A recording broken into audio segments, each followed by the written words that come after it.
بسم الله الرحمن الرحيم.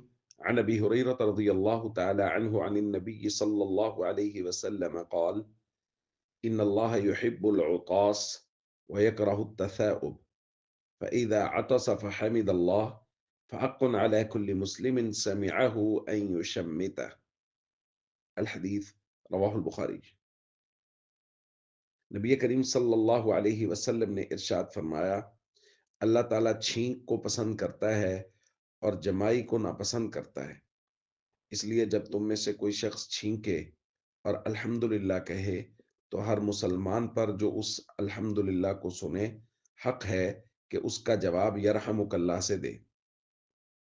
फिर हुजूर अलैहिस्सलातु वस्सलाम ने इरशाद फरमाया, अम्मा तसाउब, बहरहाल जमाई, फ़इन्नमा हुआ मिनश-शैतान, ये तो शैतान की तरफ से होती है।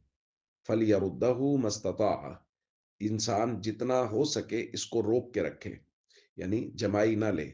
फ़इज़ा क़ाल हा, जब जमाई लेते हुए इंसान हा की आवाज़ निकालता है, जब कोई आदमी जमाई लेता है, तो जमाई लेके महसूस कीजिएगा आखिर में, ख़ास तौर पे जब थकावट के वक़्त या सुस्ती के वक़्त की हो, तो उस वक़्त उसके आखिर में हा निकलती। बाद लोग तो बहुत ऊँची आवाज़ से कह देते हैं, तो ज़ाहिका मिन्हु शैतान, तो इस हा की आवाज़ से शैतान वो हँसता है। तो दोस्तों, 2 चीज़ों का तज़किरा किया गया है। एक छींकना, छींक का आना, और दूसरा जमाई का आना। नबी करीम सल्लल्लाहु अलैहि वसल्लम फरमा रहे हैं कि अल्लाह ताला को छींक पसंद है, कि ये चुस्ती की अलामत है, और मोमिन जो है वो चुस्त अल्लाह को पसंद है। और दूसरा है जमाई लेना, ये अल्लाह को नापसंद है, इसलिए कि ये सुस्ती की अलामत है। और ख़ास तौर पे बाद रिवायात में हमें ये मिलता है कि नमाज के अंदर जमाई लेना अल्लाह को क़तई पसंदीदा नहीं है, क्योंकि नमाज के अंदर तो मोमिन पूरी तरह से मुतवज्जे होके, चौकन्ना होके खड़ा होता है, क्योंकि वो अल्लाह के दरबार में खड़ा है। तो इस हालत में जमाई लेना वो अल्लाह ताला को बिल्कुल पसंद नहीं है।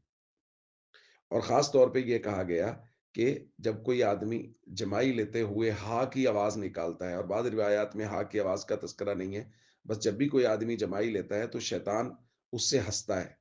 बाद रिवायत में इसकी वजह ये बयान की गई है कि इसकी चेहरे की हायत कई दफ़ा बिगड़ जाती है जमाई लेते हुए। तो कभी जमाई लेते हुए लोगों को देखें, उनकी हालत बड़ी अजीब हो जाती है। इसीलिए हुज़ूर अलैहिस्सलातु वस्सलाम ने भी ये फरमाया है कि जब भी कोई आदमी जमाई ले तो वो अपने मुँह पर हाथ रखे, ताकि इसके चेहरे के बदलते हुए ज़ाविये कोई देख ना सके, और इसमें और भी बहुत सारी हिकमतें हैं। तो बुनियादी तौर पे जब कहा गया है कि शैतान उससे हँसता है, और बाद रिवायात में कहा गया है कि जब कोई आदमी जमाई लेता है और वो अपने मुँह पर हाथ नहीं रखता, तो शैतान उसके मुँह में दाखिल हो जाता है।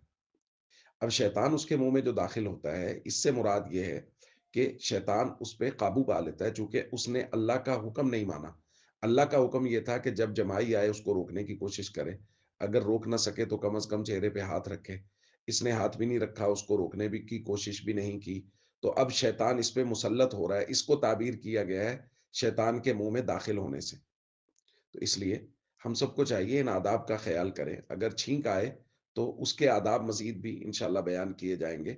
लेकिन छींक आना पसंदीदा है, चूँकि ये चुस्ती की अलामत है। उसके मुकाबले में अगर जमाई आए तो चेहरे पर हाथ रखें, और सुस्ती वाली जमाई ना हो, यानी उसके अंदर हा वग़ैरह की लंबी जमाई ना ले, बल्कि हत्तल वसा उसको रोकने की कोशिश करें। अस्सलामु अलैकुम व रहमतुल्लाहि व बरकातुहू।